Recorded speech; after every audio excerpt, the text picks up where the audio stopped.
Well, first I want to start off with, man, I feel for Josh because he does a really good job, like a really good job. And, obviously you can, in this league, you can have a really good basketball team and not always see success with winning. They're really tough for us because they do a good job of mixing up their defenses and playing a unique offense in the Princeton offense. And, we really couldn't disrupt them, even though you look at the stat sheet and they have 17 turnovers. I thought some of those came late in the game. But they did a good job. They kept us off balance.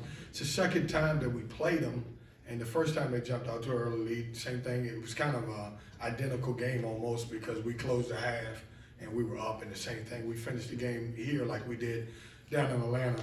That being said, I'm proud of my guys. If I know somebody's going to ask me a question because I just know you guys by now. Do you think you could ever win a game with your two guards not really scoring a lot of points? We found out tonight. I thought our front court was tremendous. Ernest was great. DJ was great. Greg gave us great minutes. And so we found a way to win when our two big superstars didn't play their best game. That being said, I thought Taquavion was really good, having 10 assists. I thought they stayed locked in. So questions? DJ Burns once again showed that he can do it all. I mean, he's got a fan base growing in the crowd, and he's becoming more of the NC State face. How many times can you say DJ Burns is the guy in this team as of late? Man, I'm turning into a post coach. 20, what was that, 20, what did I do? Yeah, 26 the other day and then 21 tonight. I got to be careful now. He's been great. And what a great personality this kid is. And, people are telling me, during this time of year, I try to stay off Twitter as much as I can. But everybody's telling me he's inviting grandmothers and everybody to, to the games. And I mean, he's a great personality. I mean, you want to talk about NIL, that kid's probably working his butt off for that stuff. But, good player, great touch, love what he brings to our team. Playing him way too many minutes. 37, I didn't come into the game wanting to play him 37. I actually had 25 in my mind, and it didn't work out that way. At the same time, Burns gave the shades to Ernest Ross as kind of a player of the game. Oh. So, in the first half when things weren't going that well for you, Ross really gave you a pick-me-up. He was good, Chip. He did a good job. I think, getting to the free throw line, I think he was 7 for 7 from the free throw line, gave us energy plays. When he continues to get better defensively, where he's not a liability, and the way we play, we like to switch 1 through 4, and sometimes it's tougher for him to guard some of those smaller guards. But as he continues to get better, his numbers will continue to increase. But I thought he was really big for us. How big is shooter than you thought he was? No. That's a good touch. Good free throw. No, he made it. I knew he was going to make the corner 3. Like, we called the play for that to happen. No, he's getting better. I thought late in the game, and we had not played this in a while, when we went to our 22 full court press, I think it kind of changed it a little bit. We forced some turnovers. The reason why I switched to that is because we couldn't get steals late in the game. DJ's man was coming up and just getting the basketball. So we went more to a zone press than anything, and I thought that created some situations for us. And give our guys credit, we had not played it in a while, but I thought they executed it. How big is the shooting touch that Casey Morsell has added to his game this year been for you guys? Casey's been good. Me and Craig had a debate, and I want somebody to fact check Craig. And Craig, he actually got sensitive with me. He's like, I've been with you for 6 years and you don't believe me? So he said this was Casey's most points he's ever scored in an ACC game at 17. Now, he's probably right, but I didn't believe that. I thought he scored more in an ACC game. Craig's probably, matter of fact, Craig, you're right. I just want to make sure that he's doing his job. We're gonna figure it out. And I know it's enough stats people in here. They're gonna check behind him and they're gonna tell us whether he's right or wrong. But he's been really good. He's improved so much. I've said this. I think he's really starting to get comfortable with our program and our system, the way we play. Coach, before the game, you guys seemed pretty relaxed going through your warm-ups and everything. At the 12-minute timeout, you voiced your frustration with the squad. After that timeout, you guys went on a 30-16 run to close out the first half. Yeah. What did you say to get through to your guys? It wasn't frustrated. I was just straight up mad as hell. Excuse my language. Okay, I think was we all bothered. heard you. I was bothered by we didn't defend, and I didn't like the way we played. And as I told you guys against Florida State, here's the great thing about this bunch: they will allow me to coach them.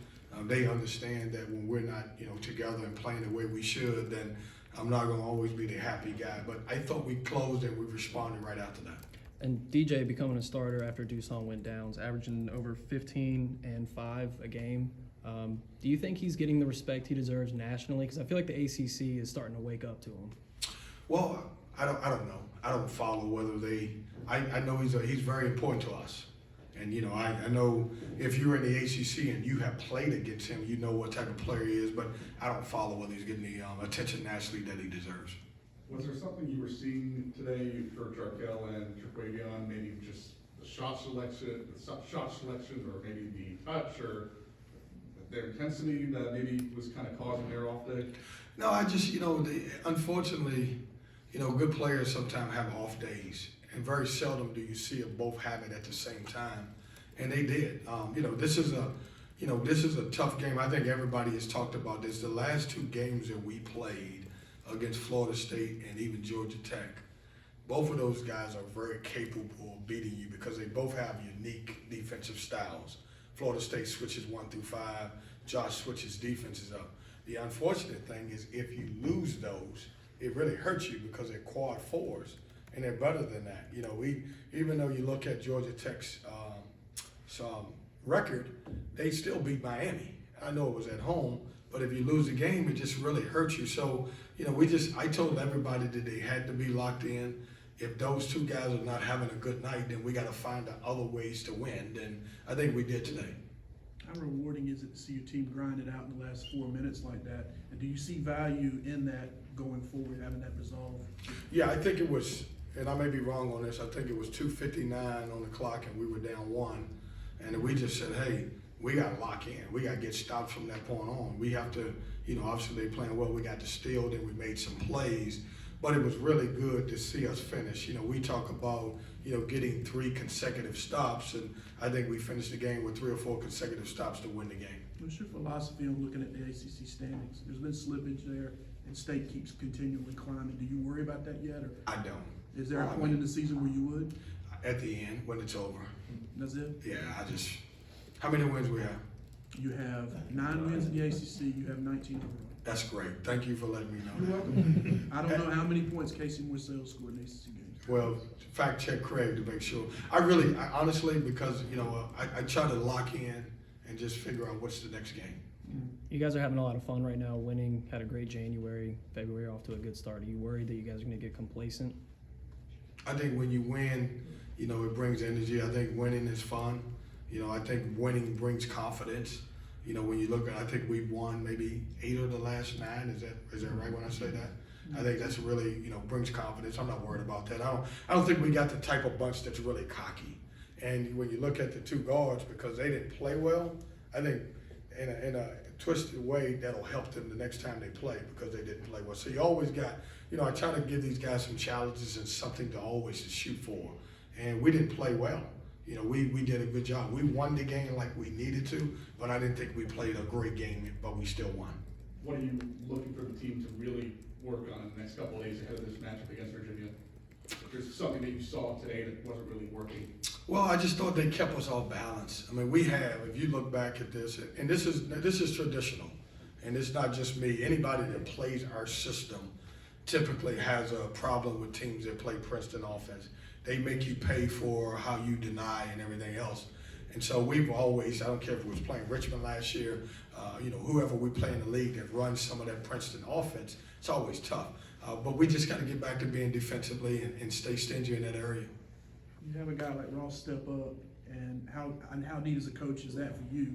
And then also the team, they seem to be thrilled when other guys contribute. They seem to almost like that more than they do when they contribute themselves. To see that type of buy-in and response, what is that like for you as a coach? Yeah, I mean, we can make the argument that Greg Gant and Ernest Ross have been 2 of our most valuable players during this stretch, and they've done it almost without really scoring the basketball. They both done it in different ways. Ernest is a little bit more running, jump, rebounding. Ernest is a little bit better defensively. But when we lost Jack and we lost Dusan, we just didn't know. We had to figure it out. And to those two guys' credit, they've stepped in and we really haven't missed a beat. And so I'm happy for Ernest. I mean, he deserves it. And, you know, he showed flashes last year of being a really good basketball player. And now he's turned into, you know, he's had a couple games this year where I really felt like he helped us win. Today, against Miami, I thought he was really good. Finishing halves and finishing games has been an issue for you guys in the past, but I think today you finished the first half on a 10-0 run and the game on a 14-3 run. How important has that improvement been for this group this year? It's good. I mean, I think we finished both halves the right way, and you know, a lot of that comes down to having some veteran guys who can, you know, be able to finish halves. They understand what you want. They can take care of the basketball. We got to the free throw line. We made shots. Thanks, Coach.